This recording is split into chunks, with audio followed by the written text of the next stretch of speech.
I am super excited to talk about grant funding for public goods, and love that I get to follow Ori on stage because Ori's telling you about all of the things that money can't buy, and I'm here to tell you about all of the things that money can buy and how to buy them. So we're live editing this title. Thank you, Ori.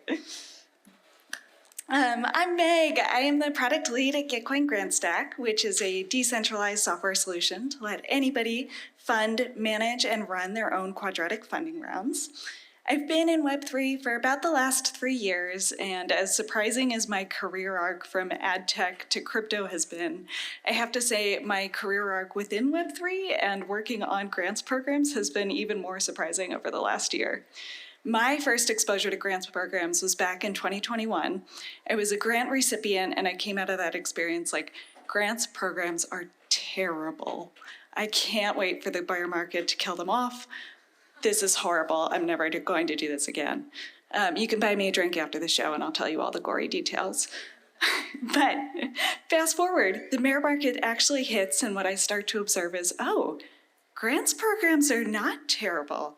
What they're doing is they're building and they're refining the outcomes that they're driving towards and how they're funding. And they're actually doubling down in a way that's incredibly impressive. They're continuing to fund public goods and double down on their mission at a time when it would have been really easy not to. And then earlier this year, I finally came full circle. I took a little time off in between jobs and had the opportunity to help other people in my network apply for grant funding and even to help a friend start a grants program and get that off the ground at a recently formed foundation. And so you guys are probably here already, but where I got to earlier this year is, oh my God, grants programs are everywhere. They're growing and there's so much potential. There's a lot of big names that you probably recognize on this screen, including Arbitrum, which recently launched their DAO, and one of their first moves was to start a grants program. And it's not just the big names either. You have foundations and ecosystems like Urbit and like Eco, who have grants at the heartbeat of what they do to grow their ecosystem, or is one of their very first moves in getting off the ground. The enthusiasm is not just on the program manager side either. Builders are continuing to build and rely on grant funding to keep going. The DYDX application surge in Q2 of this year is proof of that.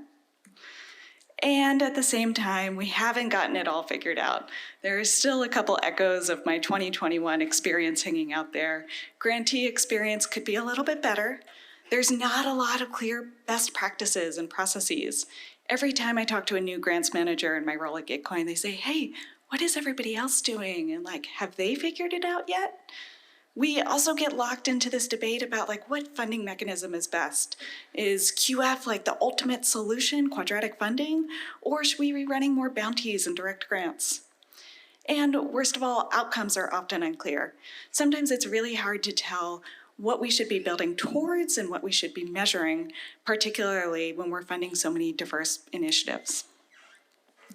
And so today, our challenge is to harness the potential of grants program and to create a blueprint that every ecosystem can use in their journey to fund public goods. And we're going to start off by doing two main activities. First, we're going to categorize and understand the major types of funding mechanisms and the outcomes that each of them are suited to drive. We're going to then use those mechanisms and the outcomes to map to the right types and stages of an ecosystem. And then, of course, we will go off and fund public goods. So when we talk about mechanisms, it's all about the right tools for the job. It's, again, not about like a good mechanism or a bad mechanism. It's really, what are you trying to do and what's the right tool to get there? So we'll talk about quadratic funding and we'll talk about direct grants. And then we'll also talk about how applying each of these in a retroactive context can expand the utility of those mechanisms. So here's a little like mental map or cheat sheet that I use to compare how each of these are best used. On the x-axis, you have who is directing the funding. And so all the way on the left, you've got an organization or a small group of people, maybe a committee, who's making all of the decisions about where funds go. And then all the way on the right, you've got the total opposite, a community-led effort full of donors or supporters or token holders who are gauging the right way to distribute funds in their community. And then on the x-axis, you have what is being funded. How scoped and defined is it? Up at the top, you have something that's an idea. an idea or a vision for the future, like these slides magically reappearing. So up at the top, again, we've got like ideas or visions for the future. And then all the way at the bottom, we've got projects or things that are short-termed, well-scoped, defined milestones. This, of course, is a sliding scale too, and each mechanism can play around in these quadrants a little bit.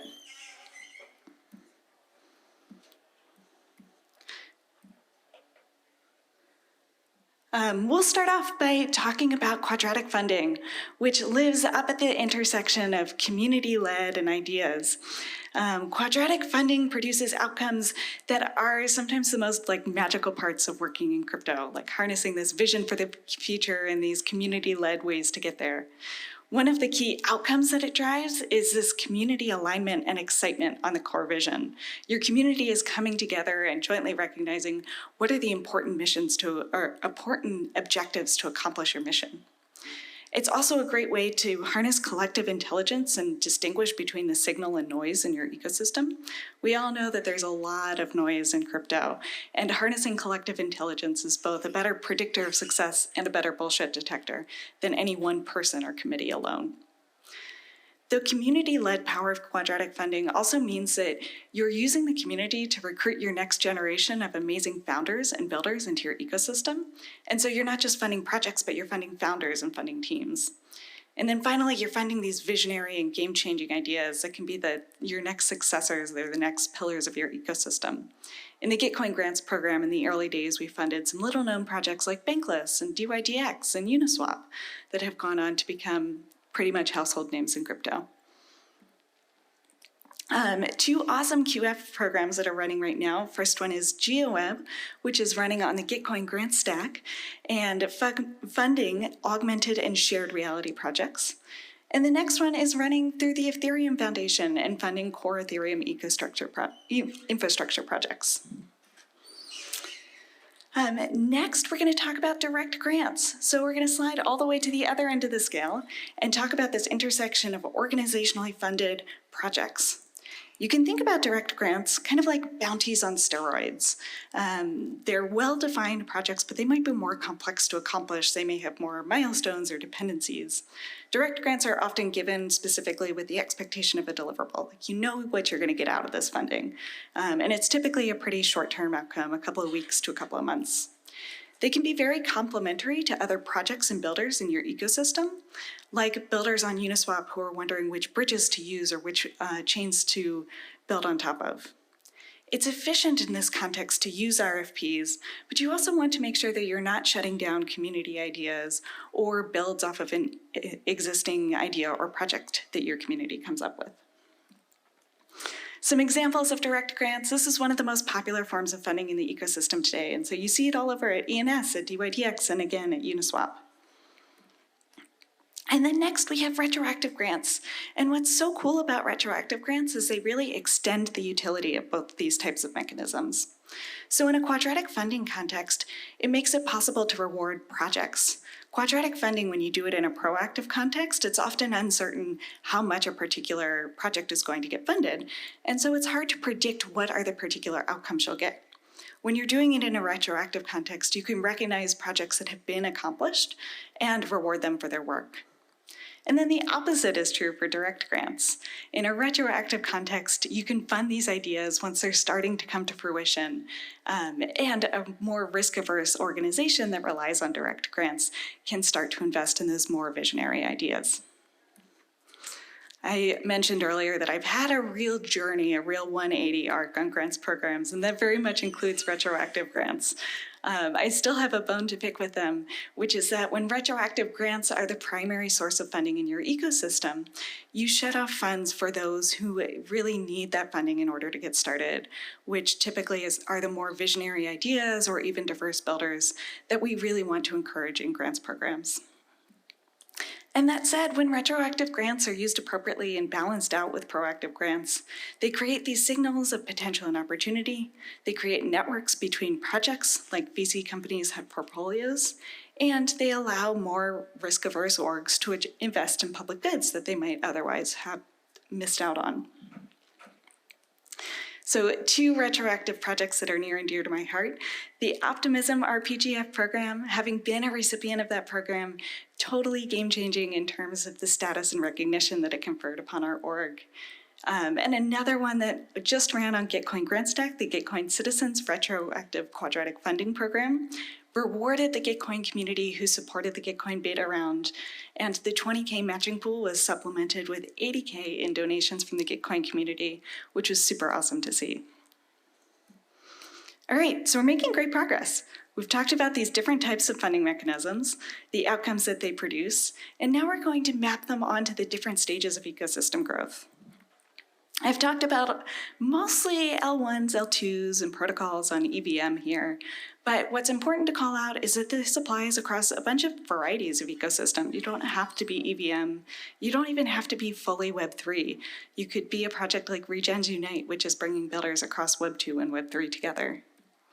But regardless of who you are, we know that every ecosystem goes through different stages of growth. And grants programs need to grow and evolve as your ecosystem grows and evolves. And so the types of mechanisms you deploy are going to be different over the course of your growth. There's a couple of different factors that we'll keep an eye on as we think about what are the right mechanisms to deploy at what stage. The first, of course, is the money, the available funding. This typically starts out low and will grow as your ecosystem grows. The next one is size of community. This can get off to a really fast start, particularly when an ecosystem launches with an airdrop or launches a product that has strong product market fit. And the last one is decentralization, which is typically slow to develop, and grants programs will be focused on helping that decentralization along, as well as sustaining the growth in community in the later stages of an ecosystem. So let's talk first at these early stage ecosystems. Funding is low, but there's a lot of excitement and enthusiasm as a project starts to get off the ground. And here's where we recommend a split between direct grants and quadratic funding that's a little bit more weighted towards direct grants. Direct grants are a great way to take all of that energy and enthusiasm and say, okay, go do something with that. Here's a project you can accomplish. So it gives a really concrete outcome towards those really excited early stage builders. At the same time, the number one thing that we see projects making as a mistake at this time is not introducing any quadratic funding at this stage.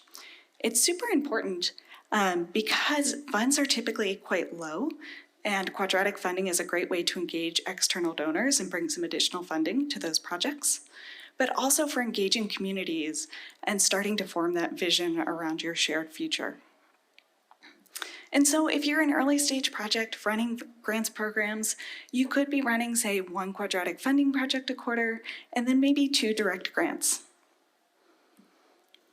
And congratulations, you've gotten those off the ground. You've run some direct grants, you've introduced quadratic funding, and things are really starting to grow. So you're focused on sustaining that growth in your community. You're focused on really growing decentralization, and congratulations, you probably have a little bit more funding to work with. So this is where things start to get pretty exciting and you start to mix it up with different types of mechanisms. It's a great time to split between direct grants and quadratic funding and to really ramp up quadratic funding to grow your community and distinguish between some of that signal and noise as your ecosystem grows. It's also a great time to introduce retroactive grants and to recognize efforts of early builders to make sure that they stay engaged and rewarded as your ecosystem grows. And so if you're a growth stage grants program manager, maybe each quarter you're running about 2 quadratic funding rounds and you're still running about 2 direct grants rounds as well. And so finally, you've made it through the growth stage and you're a mature stage ecosystem where you're also focusing on decentralization. Mature stage ecosystems too aren't really like put out to pasture. They're still really focused on growth and future vision and need to invest in some of those visionary ideas to make the future happen. So here's where we recommend the reverse of an early stage ecosystem. So you're still running 20 to 30% direct grants, but really focusing on quadratic funding as your community decentralizes and starts to invest in what's important to them. At this stage too, about 50% of your grants can be retroactive. Since projects are less reliant on that grant funding to get off the ground, the networks and signal continue to be really important, and you're able to split your attention between proactive and retroactive grants. And so mature stage ecosystem grants managers really have their hands full. They're running maybe 4 quadratic funding rounds a quarter, as well as 2 direct grants rounds. And we can see that as an ecosystem grows, the quadratic funding typically ramps up, and direct grants, which play that vital role in getting things off the ground, start to play less of a role as things go on. And congratulations, we've made it. We've categorized these different types of funding mechanisms, we've mapped them to different stages of an ecosystem, and we're all ready to go fund public goods. One thing that I've teased here too is a couple of GrantStack betas in the Gitcoin GrantStack that are not quite out yet, and would love to talk to people who are interested in running direct grants rounds in particular. If you're interested, you can find me at the Gitcoin booth or the Bird app or the Plant app, and would love to talk to any other grants program managers. Thank you.